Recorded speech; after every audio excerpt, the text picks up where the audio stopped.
Good evening. Thank you for being here in the doldrums of summer.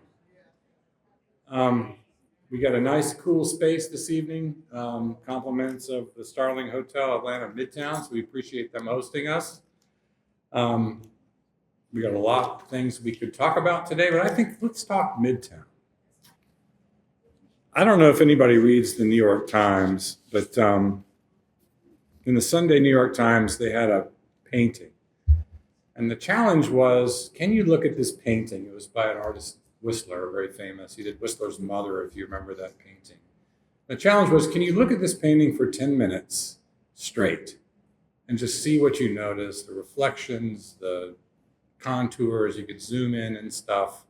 And I did it, and it was interesting because it, let you know how long 10 minutes was, but I really did start noticing different things. The image behind me is maybe a miniature version of that, because if you think about this vision, it really does capture a lot here. I mean, you got jazz musicians, you got people that appreciate jazz musicians, you got a toddler that's experiencing this brave new world. You got a little girl who's doing the shortest cornhole game that's ever been played. I see a blanket, I see bare feet. I see a dog who completely compliments their owner in almost an uncanny way, in a beautiful, uncanny way. And all this is happening in the precious scrap of a little piece of urban space that we call the 10th Street Park, that we lease for $1 a year from Dewberry. We've leased it for 10 years, and I think we still owe them about $10 because we never really paid our rent. But it's $1 a year well spent, and we watch this out our window all the time. And I think some of the themes are captured in this first image, which are, what are the ingredients to creating community, especially community in a dense urban environment? And then the idea of multi-use, multifunctional things. Because when you're packed into a dense urban environment, infrastructure, and I would call this infrastructure, has got to do multiple things for multiple people, for multiple times of the day and multiple days of the week. And in this case, this could be yoga. 2 hours later, it could be outdoor movie. A day later, it could be this jazz concert, etc. And it's always dog friendly. So consider those a couple of themes for some of what we're going to walk through today. Our purpose this evening is really fourfold: to let you know what's happening in Midtown that you really ought to know about, to let you know what we're doing, why we're doing it, and to let you know what we think are next and why that is. And then lastly, number 4, your opportunities to engage and be a part of this work. So we got a lot of ground to cover. We're going to do it quickly. We've been involved in kind of a contemplative exercise as a team that's going 150 miles an hour. This summer, we carved time out just to think 5 years out, like what is essential for this urban place 5 years from now? Because it gets us out of the mindset of incrementalism and annual work plans, which we would be doing at this time of year, and just thinking, what is essential? We know that this urban district, along with every other urban district in the world, basically has changed a lot just in the last 4.5, 5 years, and I think we appreciate why. Our district has physically changed, and Zach and Carl from our office got together and did this image, and you can see just the growth of Midtown over time. Every blue building here was delivered since 1999. So that's a pretty tremendous amount of physical change. I didn't see this image until earlier today. I was pretty thrilled by it. That's like a whole new city. And there's blue buildings lurking behind some of those blue buildings that you can't see. And for those of you playing at home, that's 145 buildings that have been delivered between 1999 and that will be delivered by the time New Year's Eve happens in 2024. So, why? Why all this? I think it's a combination of things. It's location, it's mix, and I think mix is one of Midtown's secret sauces. It's the anchor institutions that are Georgia Tech, the mothership of innovation. It's Savannah College of Art and Design, which has really come on strong within our district. It's Emory University Hospital Midtown, as just these anchors that are bridging technology to arts and healthcare. It's a largest concentration of arts and cultural attractions in the Southeast. To get geeky, it's about zoning. It's about the blueprint that we put in place in 1999, 2000 that resulted in the largest rezoning in the city of Atlanta's history, which is, hey, if you want to build here, here are the rules. Push your building up to the street, create wide streetscape, plant these kind of trees, these kind of street furniture, these kind of light poles. And the upshot of that, with the tailwinds of a lot of development activity, is 16 linear miles of streetscapes built out since the blueprint went into effect in 2001. Beyond that, it's a lot of streetscape enhancements that we've done ourselves beyond what's happened with private development. We're going to talk a lot about that. It's this thing called a street grid. If you look to the left of this, it's south, and to the right is north, just to orient you. That's Piedmont Park, the green on the bottom. But this is the DNA of what makes this amount of development happen in 1.2 square miles actually occur. It also is the DNA to walkability. The fact you got 3 MARTA stations and another one that just barely doesn't make the map, that's, a quarter mile right off of Peachtree, right, a quarter mile apart right off of Peachtree Street. Among the mix, it's the residential population. Many of you are residents of Midtown, and, this is something you don't see in urban districts. I talk to my peers in urban districts across the country, and they're lamenting the fact that they're a single-use occupant, or single-use office kind of a district. And they just don't have the footfalls or the foot traffic they used to have. Their street-level retail is dying. So they're drastically looking at how can we repurpose office to make it residential, which generally takes, older buildings and older floor plates and other things we won't get into. But this is a tremendous cause for the momentum that we've seen. And lastly, I would argue that it's public safety, and in that I mean crime. These are Midtown's crime statistics from 99 to 2023. We've poured over these, and these are 100% accurate. This is property crime. We saw a spike during COVID, but what is that, 67% reduction? Violent crime, which is a very small percentage of our crime, 5% or less of our crime, 73% reduction between 99 and 2023. And just pause for a second and think of all those blue buildings that you saw happen between 1999 and 2024, and yet crime has gone down this precipitously. So, despite the fact we got ubiquitous, social media feeds that really do kind of emphasize incidents of crime, no matter where they happen, perception matters, but facts matter, we would argue. And we've spent a lot of time looking at the facts and the safety of Midtown. And Midtown is not an anomaly as relates to the city of Atlanta, because there's a city of Atlanta 1990 to 2023, so going back even further. And, people tend to think traffic's always getting worse and crime's always getting worse. And we're going to see later, neither of those are accurate, but certainly crime is not accurate. I would encourage you to pick up our public safety report. We do those several times a year. There's one outside that's available for you. First page would be right here, which is, record low crime rates continue for the second consecutive year. And by record, I mean the safest in 25 plus years. We haven't been able to get solid data beyond 1999 for Midtown, but I think it goes back much further than that. I moved here in 1986. I don't remember Atlanta being crime-ridden, but it's a lot better now, so how about that? So violent crime down 67% just since 2021.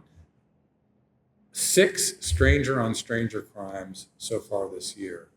for a district that has over 120,000 people on an average day here.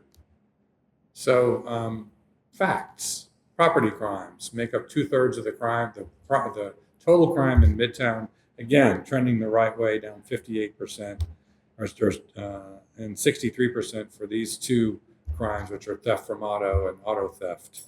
Two different things. Theft from auto being car break-ins, auto theft meaning your car is driving away. And a surprising number of those involving people that are illegally parked with their key fob in the console. So we're going to stay on top of it. It's not all about part one crimes. It's also about quality of life and noise and other things that relate to the perception of safety. But the fundamentals are in place. So this is another image that our team put together, and it's just what's happened with new development just since the beginning of 2018. Everything in blue has been delivered.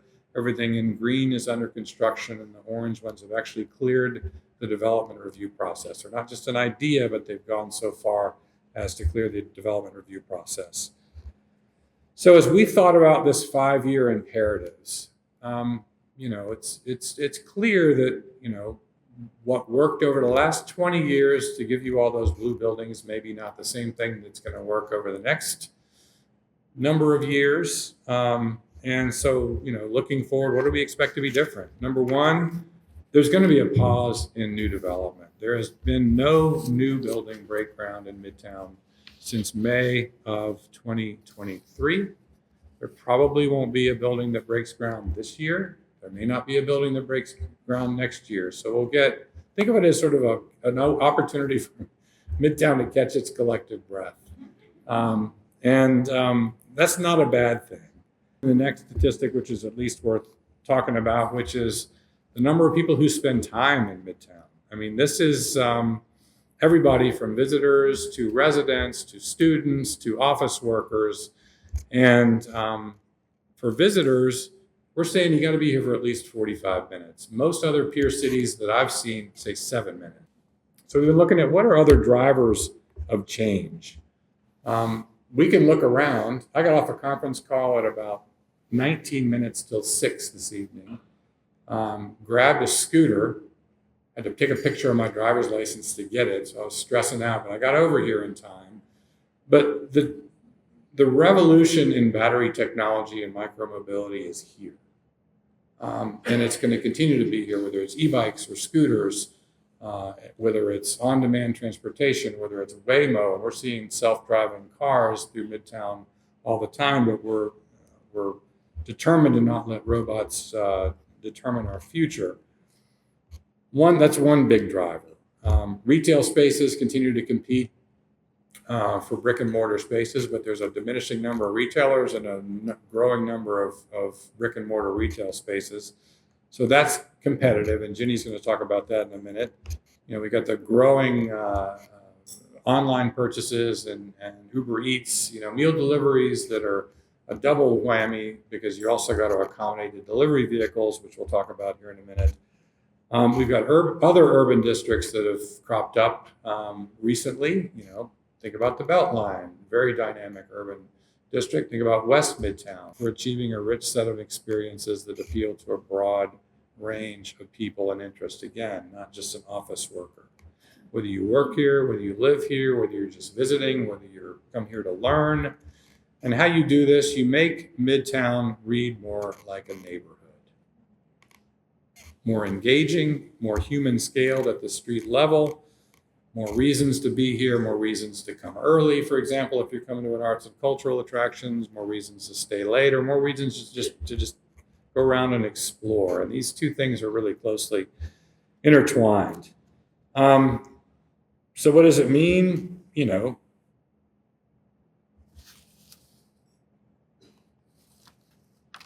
In 4 words, it's happy people on foot, I would argue. It's not all about infrastructure. It's about retail. It's about public space, both permanent and temporary. It's about third spaces that are both outside and inside of buildings. It's about feeling safe, not just from crime, but also feeling safe crossing the street, walking along the curb line if you got a car that's going fast. It's a lot of things. We're going to start by talking about happy people on feet as relates to infrastructure, because this particular happy person is walking across a crosswalk. So let's start with transportation. Survey says, prioritize the pedestrian. This is your survey that you took, 3,292 of you, which is pretty statistically significant. Prioritize the pedestrian, take full advantage of the walkable street grid that we've got, support the amazing access to transit that we have and fully leverage that, get bikes and scooters off the sidewalks and give them safe places where they can be operated. And, the 50% for cars, I would translate to make this a place where cars are a polite guest and don't dominate the streetscapes. And we got opportunities here. This is West Peachtree. This is not really the posture of a happy person on foot. This is a frantic person on foot trying to get across West Peachtree. And then you think about our transportation network. We've got this beautiful street grid, many multi-lane streets. Some are 7 lanes wide. If you took all of our lane miles and you laid them end to end, they'd be over 70 miles, and they would stretch all the way to Athens. So in keeping with the theme of multi-purpose infrastructure, how do we get our infrastructure to do more for more people in more instances? And that's the projects that we're doing. This poor guy, we keep showing him, this is 13th Street and Peachtree. Incidentally, this is the same intersection where Margaret Mitchell, the author of Gone with the Wind, was run over by a taxi cab. This poor guy's been trying to get across the street for some years. Again, he's ready. It's like he's got, starting blocks to run the 50-yard dash. Happy to report that our team has recently installed a signal that will give him a safe place to get across and everybody else a safe way to get across.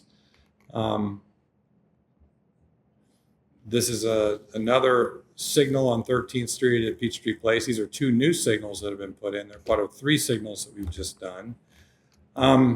This is a rapid flashing beacon, which is a mid-block crossing where we had a lot of people just going across the street between Colony Square and Promenade Central. We needed to provide a safer way for them to do this. This just opened 2 weeks ago. And we've got other projects going on. This is a new street, 15th Street, between West Peachtree and Williams, where there's never been a street before. There was a temporary kind of a paved thing for access for these buildings as they were done. And here's a rendering of what it's going to look like. If you feel the earth move in this vicinity, it's not your imagination. We're blasting rock. Because there's a lot of rock we got to blast given the topography to get from West Peachtree down to Williams Street. But this is a project that's actively under construction in between, 2 highly amenitized buildings. So here's another project that, again on 15th Street, just further to the east. This is called 15th Street Complete Street. But how do you complete that sentence? At 15th Street, this is a project that's 60% design, but this is the stuff we're talking about. And don't think that these enhancements are just for 20-somethings on scooters. These enhancements are for everybody. No matter your age, no matter your age range. I mean, how many people here have been buzzed by a scooter on a sidewalk in Midtown? I just was. And so, these are amenities that just help everybody enjoy the experience better. 5th Street, this is a project that's actively under construction. At Tech Square, you got a lot of things mixing people on bikes, scooters, skateboards, buses, foot, cars, etc. Here's Juniper Street, which is actively under construction. Lots going on, lots of curbs getting set, lots of concrete getting poured. And this is what it's going to look like. The schedule would say this is going to be done by the end of the year. I think it's likely it may bleed a little bit into 2025. Lady's nodding yes, but a lot of activity.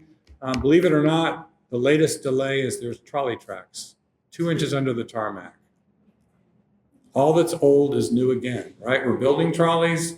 We paved over trolleys back in the day. Now we've got archaeologists and historians documenting our removal of these trolley tracks so we can then work in the vicinity of these trolley tracks and do the work we need to do.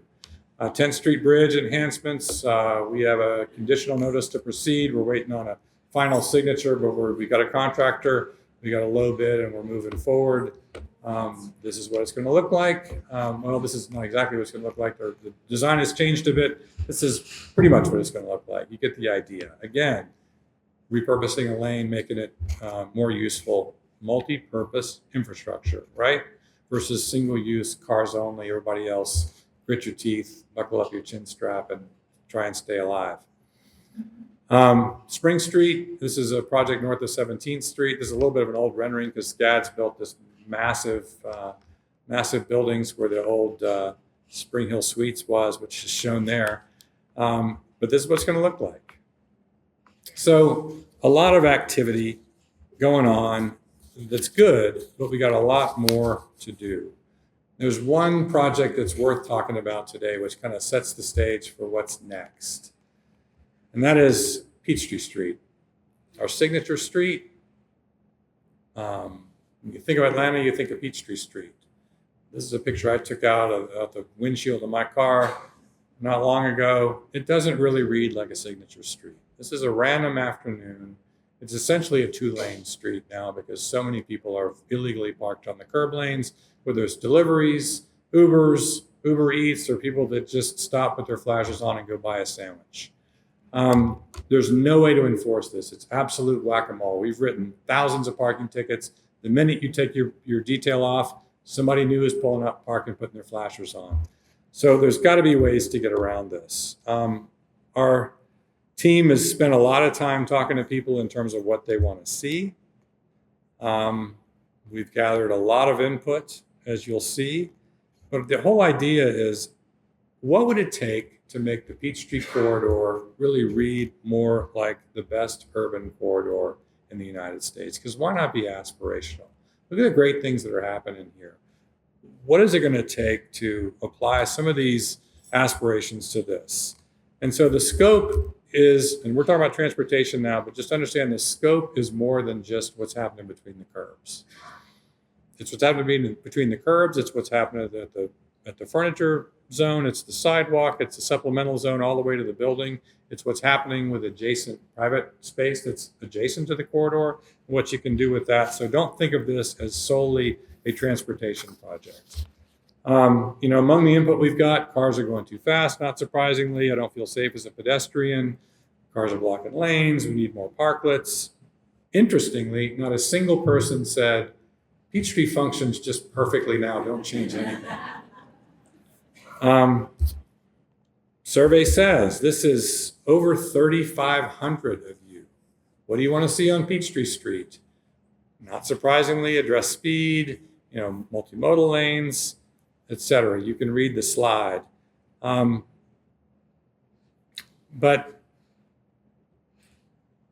there are many reasons that kind of underlie the public sentiment. I think the people, you get it.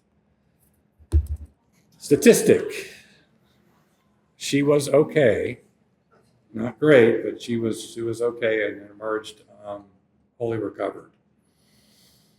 1,000 crashes on Peachtree Street, 5 years. Peachtree Street is on the high injury network. That is where 75% of the injuries in our city happen on 10% or less of the streets. This is one of those 10% of streets. Illegal vehicles, we've already talked about. Narrow sidewalks, here, other places. Fox Theater, 700,000 patrons a year. Man, they need some extra space. No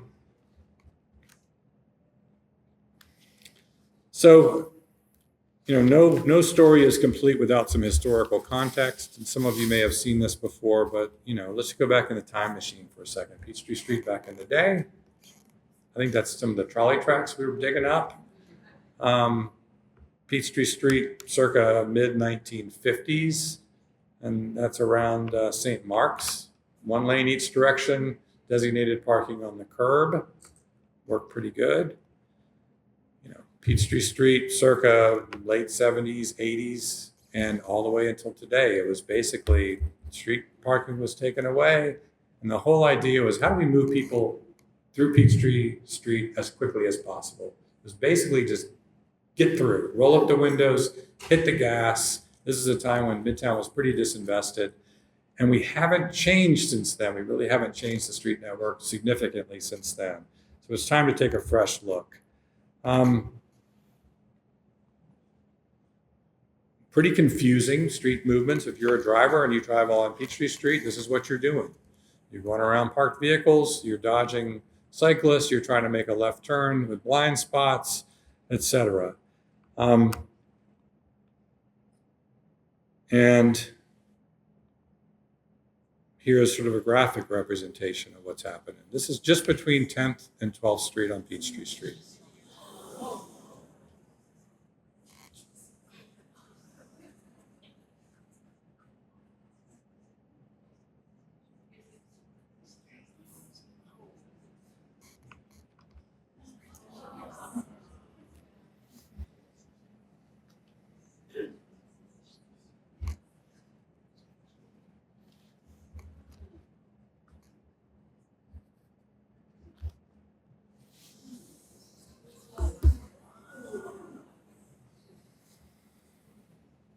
So yeah, these are extreme, but they happen. We've done speed studies or just gone out with a radar gun in 2 locations. The day we did it, which was a Tuesday, I want to say, almost 50 cars going over 50, 20 cars going over 70 on Peachtree Street.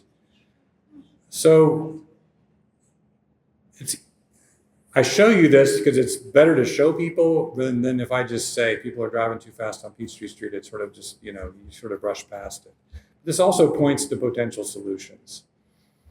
So what are the solutions? Speed limit signs, clearly not effective. They sort of blend into the background. Signal timing, how you sequence your signals to slow vehicles down. We've done a lot of that. We've basically wrung as much value out of signal timing as we can. It's not getting us there. Okay, speed enforcement. How about if we just had more police with radar that were pulling people over? You cannot station APD officers in this day and age on every corner to write tickets. It's just not practical to babysit corridors. Speed cameras. Interesting idea. Get your speed, takes a picture of your license plate, sends you a ticket. Not legal in the state of Georgia, not soon to be legal in the state of Georgia given our General Assembly. And the only thing that's really proven to address excessive speeds like this is design. Basically, people will travel as fast as they think they can travel without reasonable likelihood of hitting something or someone. So it really comes down to design speed. You get wide lanes, straight streets, multi-lane streets, and you're going to have speeding vehicles. So, we asked people in the previous slides, what do you want to see? We didn't ask them how. And I think one of the themes that's emerged from the work that we're doing is, again, multi-use infrastructure. How do you take a piece of this infrastructure and make it usable for more people and more uses and more time?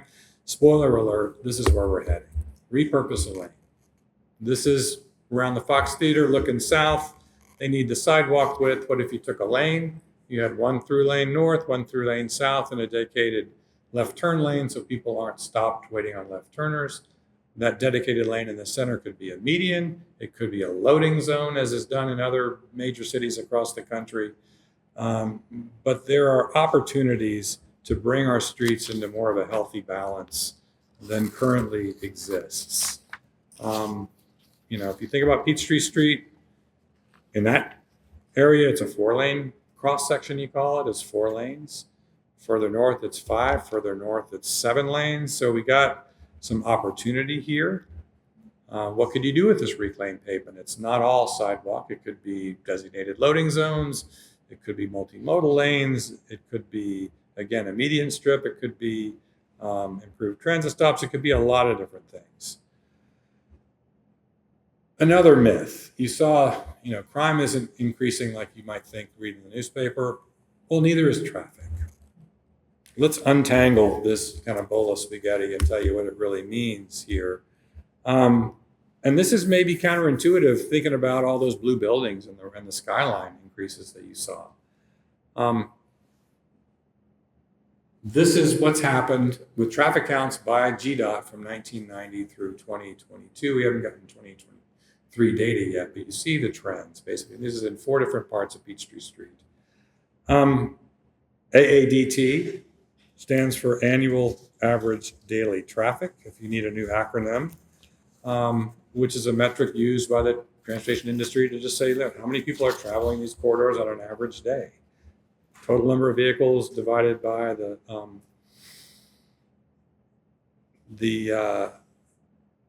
365 gives you the AADT, which is expressed in vehicles per day, which is VPD if you need another acronym.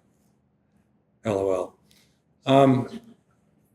So this is another point of information. And lastly, this mighty street grid. People tend to think of transportation fixes or kind of a one-size-fits-all. Whatever you're going to do, it needs to work everywhere.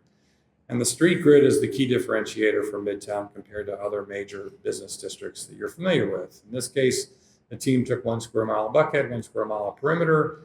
And this was a light bulb moment for me because I'm not a transportation planner or a city planner or really anybody. But this made intuitive sense to me because if you're in a car in Midtown, you can find yourself pulling up to intersections. You could go right or you could go straight. You could kind of get there around the same amount of time. Not the same case if you're on Roswell Road in Buckhead trying to get somewhere or on Perimeter Center Drive. So we've got more opportunities to do things than exist in other markets. So, we're going to try and take this 70 linear miles of lanes and do them in new and exciting ways. And we're in the process of modeling some of these things. So back to this nice rendering on Peachtree Street. I'm quick to point out this is not just a transportation rendering. I mean, look at what's happening to the right of that picture. That's what we refer to as the tree jail today. It's just a bunch of trees behind a fence. But what can you do with that public space to really make it operate better and become an amenity for the whole corridor? So this is going to be an interesting project. It's going to be a challenging project. I think one of the most challenging parts of this project is that we're not portrayed as, taking things away. You start saying we're going to repurpose a lane and remove it from vehicles to other uses, that could be portrayed by media as unfair. That's just, winners and losers. There are no winners and losers. We're all about win-wins here, and we're not out to prove anybody wrong. We're really we're out here to say, how can you rebalance this in a way that works better for everybody? And it's just clear that we can't keep doing the same thing we've been doing and expect a different result. So given all the data that I just shared with you, I would encourage you to plug into this process. info@midtownatl.com is a great way to just say, hey, I'm interested. Make sure I'm on a mailing list. You're going to get a post-event survey. We'd encourage you to fill that out and let us know how you'd like to be plugged in. But there's going to be a constituency of people that says, we got to keep Peachtree the way it is. It's going to be terrible if you try and take a lane away. We're going to try and combat that with modeling, which is a tool. But I think it's also going to take people that take the time to learn and understand and then basically say, this is what I want and here's why. So we'll spend the balance of this year looking at this. There'll be a report that comes out sometime probably end of summer, early fall. Last month we applied for a federal planning grant. This is a pretty expensive endeavor when you think about Peachtree Street from, say, North Avenue all the way to the Amtrak station. Very likely we'll be taking this in some segments. We got almost $5 million that the city of Atlanta has pledged that we can put to work, perhaps on a pilot project, we have a proof of concept on this thing. So this is going to be kind of a big ticket thing that we're going to be working on for the rest of the year. And with that, there's so many exciting things that are happening beyond the realm of transportation that are all about humanizing the street level and making this a place that people want to be. And so we're going to go back to our original rendering. I'm going to welcome Ginny Kennedy, our Director of Urban Design, who's going to walk you through the rest of it.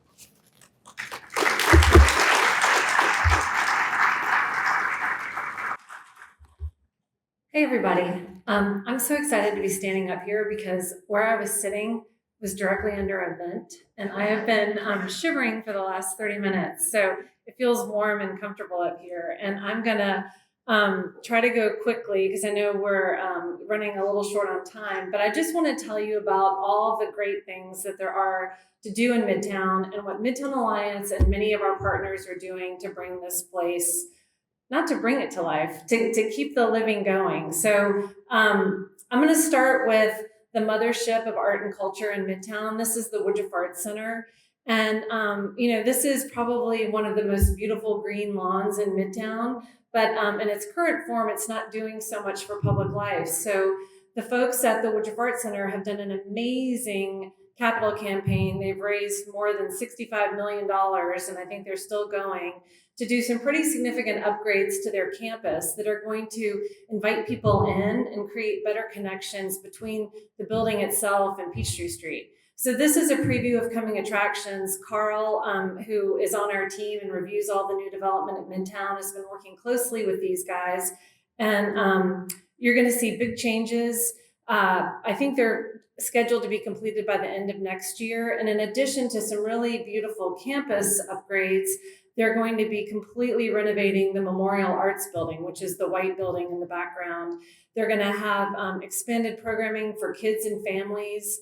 They're going to have expanded programming on the weekends and on Fridays for everybody. And they're just going to have a lot more ways for all of us to enter into this amazing asset that we have in Midtown. Kevin mentioned this at the beginning, but with all of the art and culture that's available here, we attract more than 7 million people a year just to enjoy the Botanical Garden and the Woodruff Arts Center and the Fox Theater. So this is also part of our DNA, our secret sauce that makes us such a great place to visit and live. And so while we have art on a really grand scale, we also have art on a much more intimate scale, and that's in the form of banners.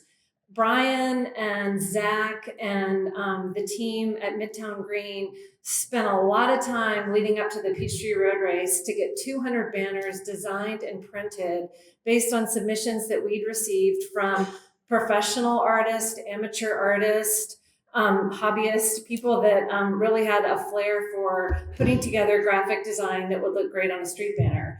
And so if I would invite you, if you haven't already noticed them, they're all over Peachtree Street, up and down major corridors, and they really, they make us home to the largest outdoor art gallery in the Southeast. So more to come with this. I think this was a pilot for us and one that has already exceeded our expectations, so stay tuned. Here's some little banners. So that leads me to tell you that we have art at every scale in Midtown, and that's something that I'm really proud of because that's something that my department's been working on with other partners in the district for the last 10 years. So from the humble banner to massive murals, there are over 70 murals and sculptures in the space between buildings in our district. And we know that because we had 2 amazing interns this summer who went out and counted them all. And so they're gonna be, if you're really curious to geek out on art, there's going to be a link on our website where you can see all of them and take yourself on a guided tour. But the mural that's on the screen right now is one that I'm particularly fond of because it was designed, painted, delivered by a team of 7 amazing women from Baltimore, Maryland. And watching these ladies work for 3 weeks every day out here on the art walk was just really fascinating. They painted all of this freehand. So it's a geometric like cacophony of vibrant colors. And this is on the art walk. If you haven't seen it, I invite you to check it out. So this mural became the backdrop for 1,000 selfies on the day that we did the art walk launch party. So this was back in May. This has been a long time coming. I'm looking at my colleague Clady in the back of the room because she's the woman responsible for getting this project built. And it wasn't easy. Nothing that we do is easy. So I just want to remind you guys that we don't own anything. We don't control anything. We do everything with partners. And working with partners is both a gift and a challenge. And so this was one that was 5 years in the making, worth every amount of sweat and toil that went into it. But we kicked it off in May with this amazing event that had an artisan market, we had live music, we had a pop-up chef, and we had my favorite thing, which was a community-wide sing-along with these two clowns from Canada who got everyone amped up on Journey and the Friends theme song. So that was one of the most fun days I've ever had in Midtown.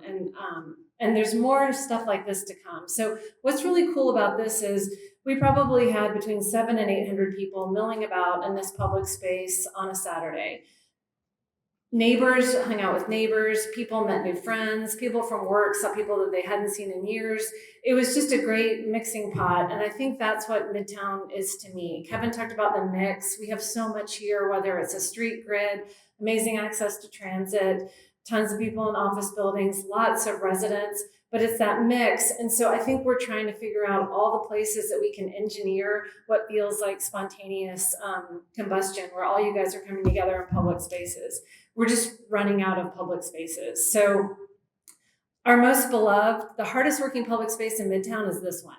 This is the tiny space that we lease for $1 a year from Dewberry.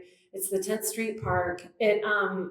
In April, it was the host of the Mutt Gala. It's only the second year that we've done this insane event, which is so fun. It's a fashion show for dogs and their owners. And this year we had over 50 four-legged contestants. We had tons of enthusiastic spectators, and we truly have outgrown this space. So get ready for next year, because we've already talked to our public safety team and the city about expanding into Peachtree Street. So imagine what we really need is a longer red carpet because there was just way too much excitement and high fashion to contain in this little carpet square that we had in the park. So I think if you imagine Peachtree Street between 10th and 11th, you've got one heck of a runway, lots of room for spectators, and then we can use the park for all of our vendors and other stuff. So this was sort of like a runaway success, and we love it. We hope it becomes Midtown's main event. But in addition to big stuff like the Mutt Gala, which is a big deal and only once a year, we do stuff every day of the week. Derry in the back of the room, who's standing next to Carl, is our newest new hire on my team. And I don't know what we did before we had Derry, because Derry was in the park last night with the PA system running the yoga that got rained out. But she does everything all the time to make sure that these events go off without a hitch. So weekly yoga in the 10th Street Park. This is a new program for us. It's called Live After 5. Every time I say that, I feel like I'm on a newscast, like Live After 5. But we do Live After 5 in the 10th Street Park and at Arts District Plaza, which is right near where we are. We call Arts District Plaza that public space that's at the intersection of Peachtree and 15th Street. So this has been great. And let me say, all of this is free and for you. We are open to new ideas all the time, but what we try to do as much as anything is make these incredibly accessible and responsive to what we hear you tell us you want. In addition to live music, we've heard you tell us that you would like to have some beverages. So we're working on a way to have open containers in Midtown and sell beverages in some of our public spaces, food too, but mostly beverages. Back to the 10th Street Park, we've got an outdoor movie night that was rescheduled due to rain. Barbie is coming next Thursday, which I think is August 1st. This is another great event. I mean, a total mixing pot. When I went to a movie last year, I walked around with a clipboard and tried to meet as many people as I could. There were people that had come to see whatever the movie was that night, maybe Footloose, from McDonough and Conyers and Smyrna and Dunwoody and Midtown. But there's a whole crop of people that love outdoor movies, and they'll drive anywhere to see them. And we love that they'll come to Midtown. So we've got Barbie on August 1st, and I think the Parent Trap right in time for back to school on August 15th. So, but again, you can see in this aerial shot, there's not a lot of extra space in our park. So we love this park. We use it hard. We're looking for more public space. And that's why something as dreadful as this image catches our eye, because it seems like underutilized plaza in plain sight. This is the North Avenue MARTA station. MARTA would agree with us, not a great space for people. But we have to be opportunistic because, like I said, we don't own anything or control anything. MARTA has been an amazing partner for us. And together we envision that this space could look like this, with some paint and some vision about performance, about tricking out essentially a shipping container into a performance venue. So this was our rendering of what it could be, and this is a photograph of what it became. So in addition to MARTA being an amazing partner, I'd like to also mention Norfolk Southern. The artwork that you see on the facade of the station and on the shipping container itself was painted by their artist in residence, an amazing artist named Carla Contreras. So, and Norfolk Southern footed the bill for all that. So we're incredibly appreciative. This was essentially like an afternoon variety show, and it had a brass band, it had singers, it had dancers, it had food and beverage.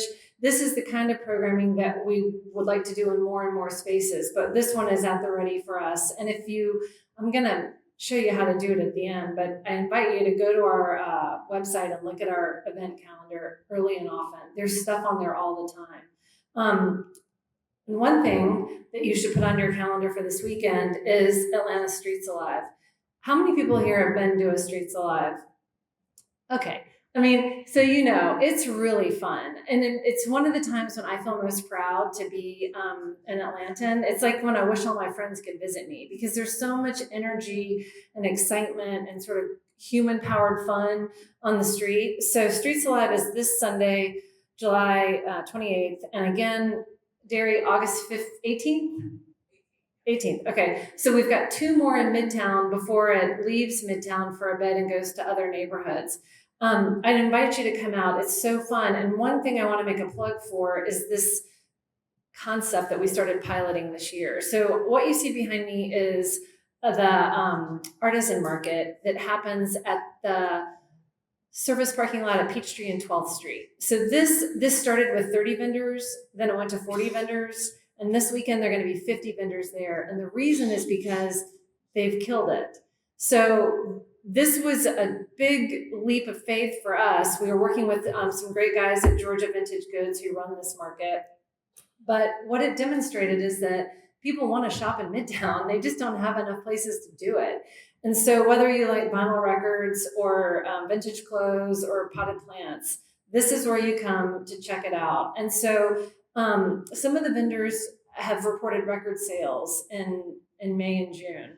We're hoping that we can continue this this month. And then what we've talked to Seelig, the property owner of this site, about is doing it again in September, October, and November, even when there's not Streets Alive. Because while we have all that like pent up demand and excitement with the street being closed to cars during Streets Alive, we're curious to see how this performs on a non-Streets Alive day. So I encourage you to support this. If you're interested, there's something weird and interesting every time I go, and it's just a fun place to people watch. We had a lot of success with a similar pop-up market at the Art Walk. So at that launch party that I showed you a photograph of, we had, I think, only maybe 10 vendors. Some of them had their best days ever. So I think one thing that we're trying to test and prove is that pop-up shopping experiences can work here. It's something that we would like to get better at to help fill in the gaps along Peachtree Street and other major corridors where there's some empty spaces. And it's something that we'd like to be persuasive in convincing property owners to consider. So there's shopping here. Come out this Sunday if you're interested. The other cool thing to put on your calendar is a week from Saturday is the Parliament of Owls Lantern Parade. This is another, if the Mutt Gala is for dogs, this is for owls, I guess. So it's a really cool event. It's the parade creator of this calls it elegantly weird. It's black and white. It starts at Colony Square. This year it's going to go down the Art Walk, which looks really beautiful at night because the trees are lit and we have those big 3-foot spheres that light the way. So I'm hoping for good weather, and I hope that you guys will all come. Even if you don't have a lantern, we're printing some cool fans that have lyrics on them so you can sing along with. We're kind of into sing-alongs. We're going to do another one on the Art Walk with the Black Sheep Ensemble when we take a little pause during the parade. So let me close this out by saying this is our website. I hope you guys have all been there before. Please keep going back. Subscribe to our newsletters, follow us on Instagram. We are doing a ton of stuff. We are taking a break right now, which is July because it's really hot. And we're taking a break in August because it's really hot. But we're going to be back in full force with the music and other programming in September and October. Yoga's all the time, every time, because you can do hot yoga no matter what it's like outside. You just can't do it when it's raining. But I want you guys to avail yourself of all these offerings. And I also want you to feel free to call me or email me or DM me and let me know if you have ideas for things that we're not doing. I think we've done all the obvious stuff: live music, yoga, outdoor movies, pop-up markets. But we're, there's no shortage of good ideas, and we're open to whatever you guys want to share with us. So I think the only other thing I was supposed to mention is that we are working with some industry insiders and retail experts on a retail plan. I don't have a slide to talk about this, but I can just tell you in simple terms, we've got some retail success in Midtown. Colony Square is a success. Tech Square is a success. We've got some big anchors that draw tons of people, whether it's the Fox Theater or the Woodruff Arts Center.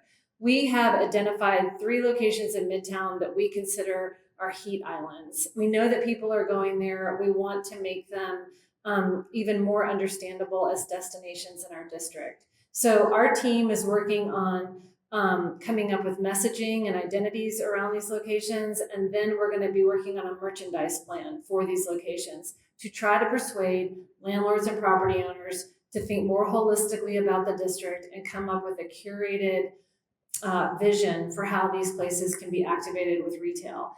And I want to clarify that when I say retail, I'm not so idealistic to think that there's going to be a flower shop and a shoe store on every block. It's probably not going to be a lot of soft goods retail, but it doesn't mean that it can't be experience retail, more outdoor patios. Hats off to Carl, because he just helped us add a bit in our updated zoning that was going to require outdoor patios for all restaurants that are at the street level. So we're trying from a regulatory standpoint and a persuasion standpoint to really get people behind us on the retail challenge, which has been something that's eluded us for a long time. So follow us, come to our events. Thanks for coming to this one. I'm going to hand it back to Kevin, and I'll see you at Streets Alive.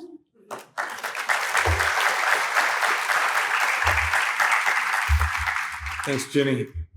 If it's not evident, this team is the most exceptional and creative and talented team of city builders, I would say, in the world, and I'm just going to say in the universe.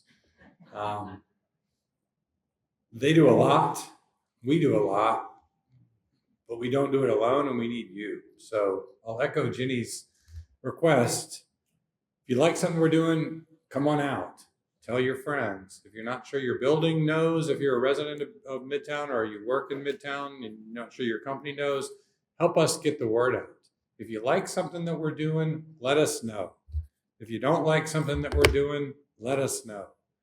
If you're interested in being a vocal advocate for anything that we're doing, anything that you've heard about, or you want to just track it more closely, let us know. I promise you that if you email us, info@midtownatl.com, we will respond and we will answer your question or give you what you need.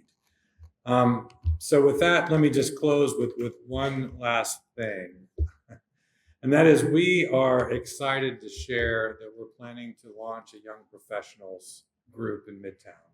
This is a membership-based group that would give young professionals in Midtown an opportunity to plug in, to network, to get involved in civic issues, and share feedback with our team. So this is going to be launched in September. I'll keep this on the screen if you want to check out the QR code. Afterwards, we've got some formative members of the steering committee that are here this evening. If you want to raise your hand, if you have any questions for them, there they are. So thank you for being there. If you're interested, please scan the QR code and we'll follow up and we'll give you whatever information you need. Thank you so much for being here. Thanks for listening, and see you in Midtown.